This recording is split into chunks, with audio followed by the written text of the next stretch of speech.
Hey, welcome back to my channel. And I know it's been about 4 weeks, okay, since I shot a video. But this video shooting every week thing it's an adjustment to a sister's schedule. So I am continuously trying to attempt to work these videos in and make them flow effortlessly for myself. So please be patient with me. And then also, if you've actually saw a couple of videos ago, I talked about battling depression. And so that also became a challenge as well. On top of doing my workshops, I recently had a workshop, Sex is Power.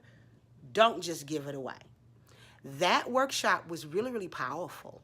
We actually had some young ladies, or some ladies, should I say, from Chicago, who came from Chicago to visit my workshop. So I was really, really excited about that. Today, I want to talk a little bit about the workshop because the workshop was really, really powerful.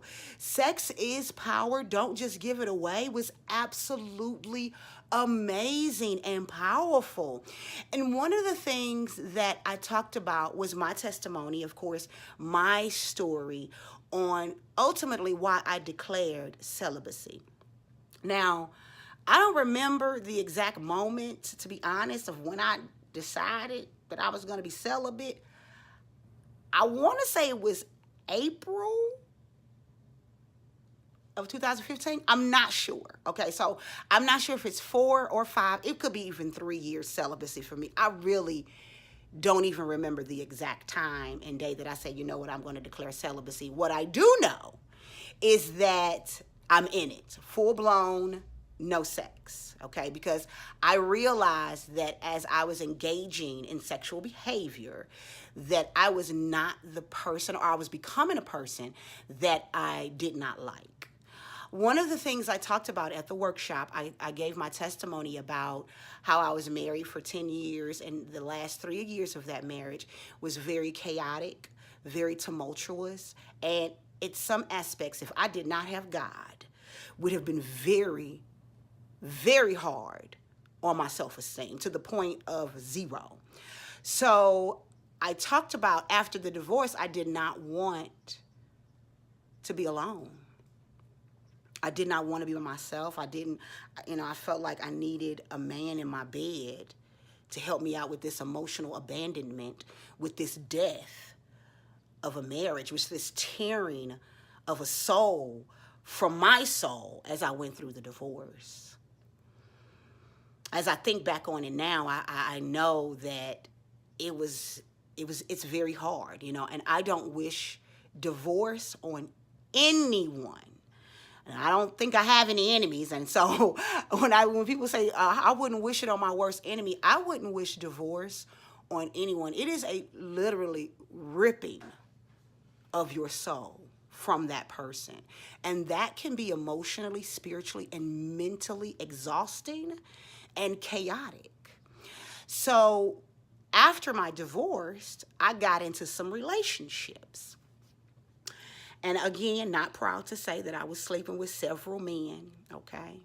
And I don't want to say 7 as in several, just maybe a few, and like 1, 2, or 3, in my life. Again, not proud of it, but I want to help somebody out because, we have a lot of this double standard, that a man can sleep around, he a player, but a woman sleep around, she's a hoe, okay?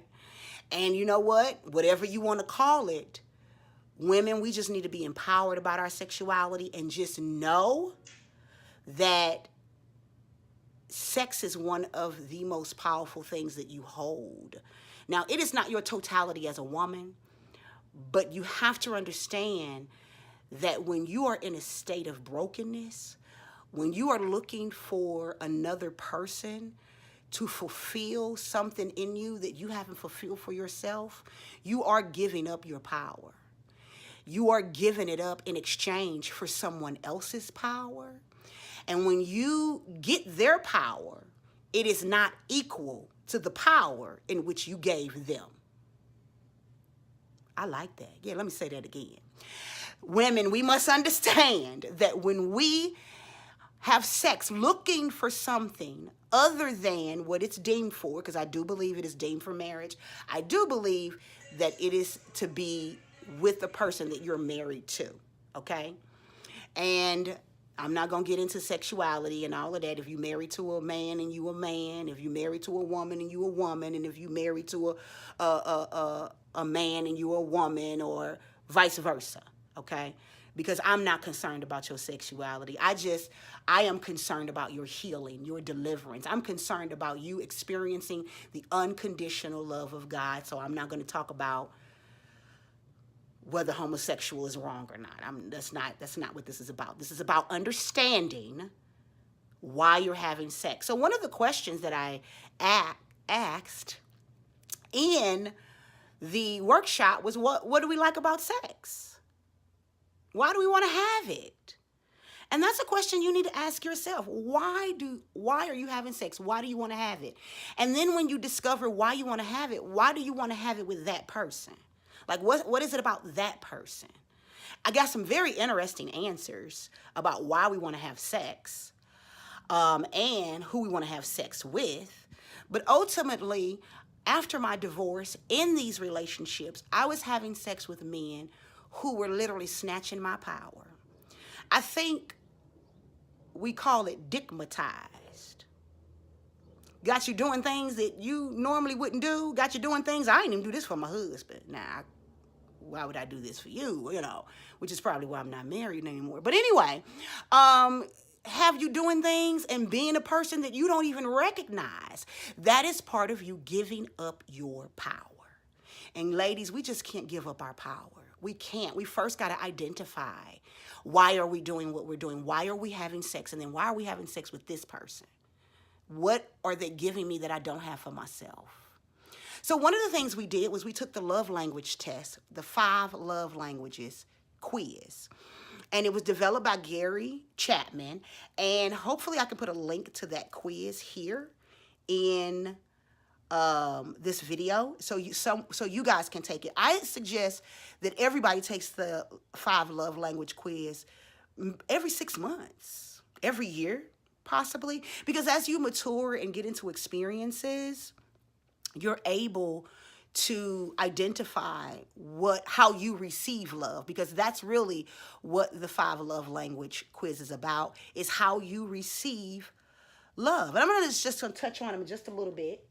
I have mine because I don't have them memorized, so I have to get them up here on my little. Okay, so when we talk about the 5 love languages, what we're talking about is how you receive love. What's the best way for you to be able to communicate and receive that love that you need? And so a lot of times because we like certain things, we think other people like it, and we tend to love people from how we love or how we want to see love given to us, and that's just not the case. You got to love people the way they need to be loved and not the way you want to love them. So some of the categories in the 5 love languages, words of affirmation. So a lot of people like to hear encouraging things, right? A lot of people like to have that encouraging word spoken to them, saying, hey, babe, you're doing a great job.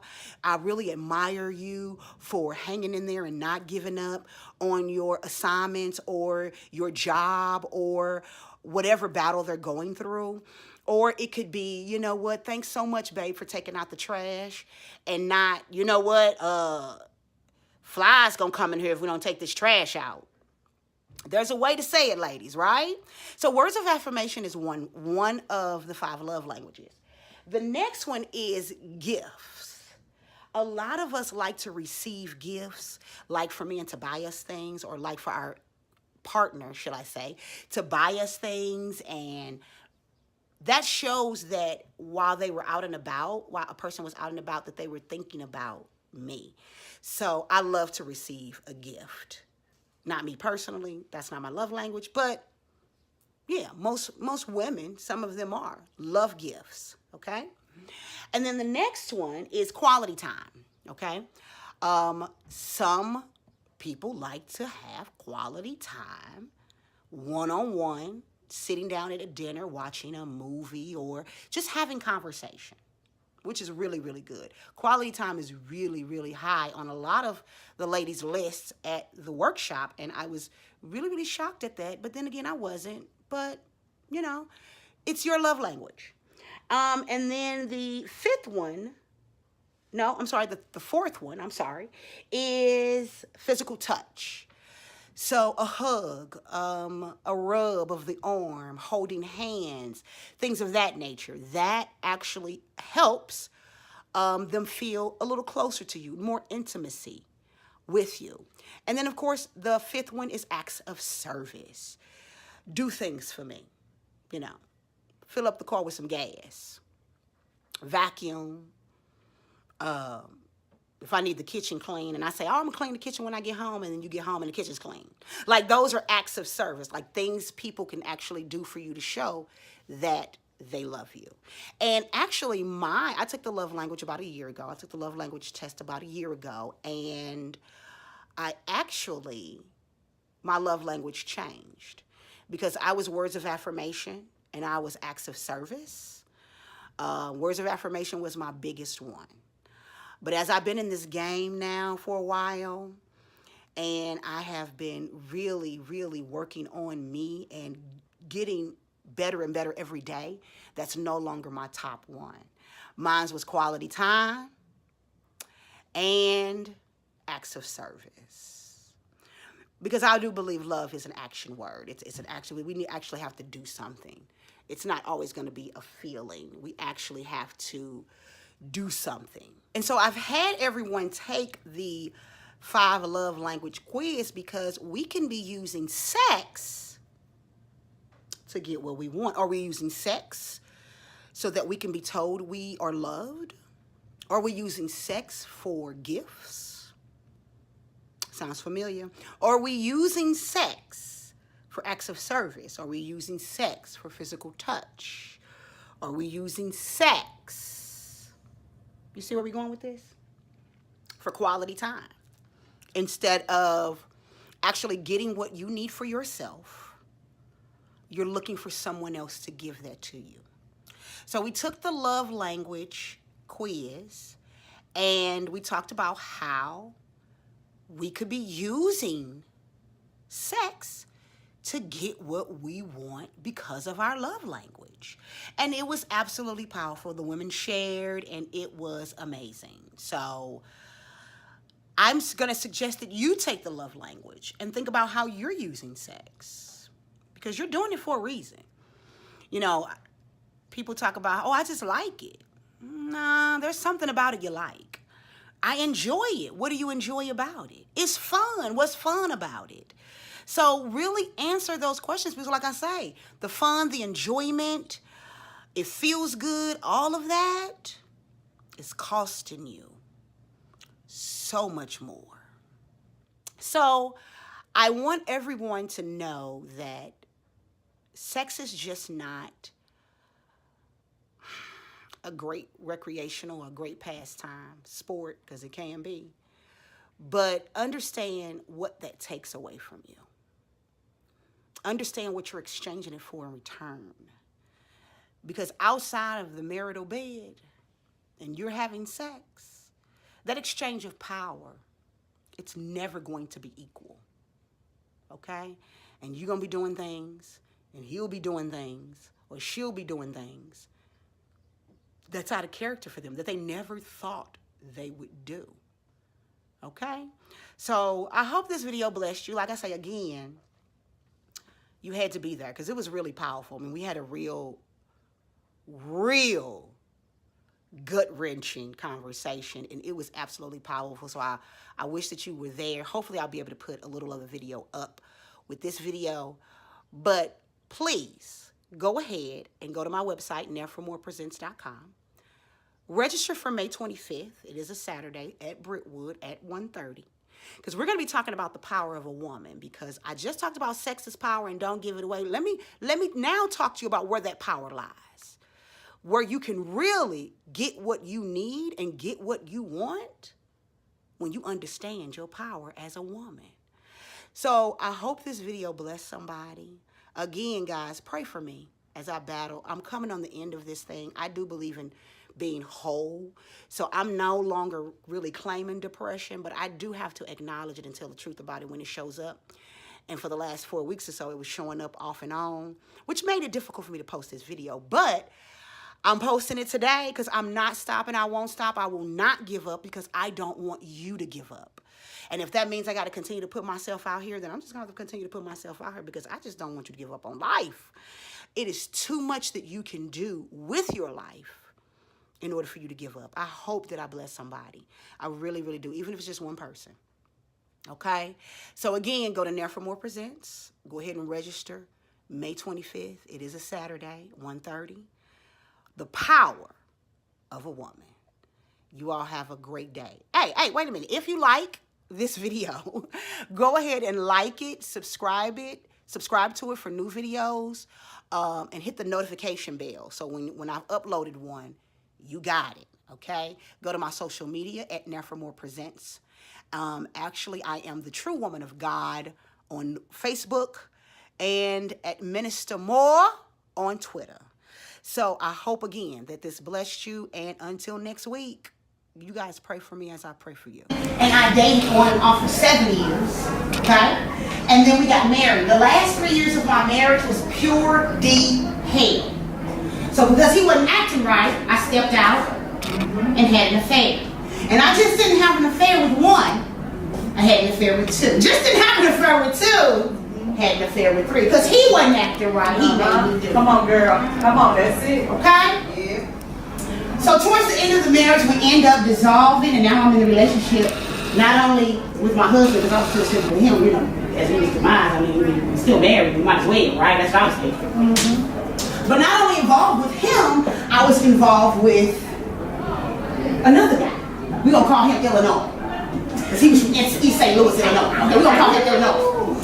And so then I got involved with Illinois, and Illinois wanted a relationship, and I'm like, no, I ain't for that. I'm coming off the cusp of a divorce. I ain't trying to go there with you. So I hung out with Illinois and slept with him. Then I got involved with another guy. We're going to call him Throwback. Okay. Because I know him way back in the day. He comes back into my life. And so not only am I in with Illinois, I am with Throwback as well. And then I turn around and have a relationship with a married man. Now, mind you, at the end of my divorce, I had been devalued, degraded, disrespected, dehumanized. He put his hands on me. Things have gotten really tumultuous in my marriage. And so I said to myself, because my self-esteem was so low, my insecurities were at its height, I said, you know what? Let me go ahead and have some sex. Because that gave me a sense of control. Come on, girl. So I'm like, yeah, I'm in control because I get to choose who I sleep with, not you. Okay? So then I get into this relationship with this married man, and ultimately, he had the power to where I had to let them all go. Because I like the act of spreading my legs for him. So let's talk a little bit about Illinois. Now, Illinois, I was sleeping with him, and, you know, we had a little relationship here and there. Now, Illinois had a job, but didn't have a car. He lived with his dad.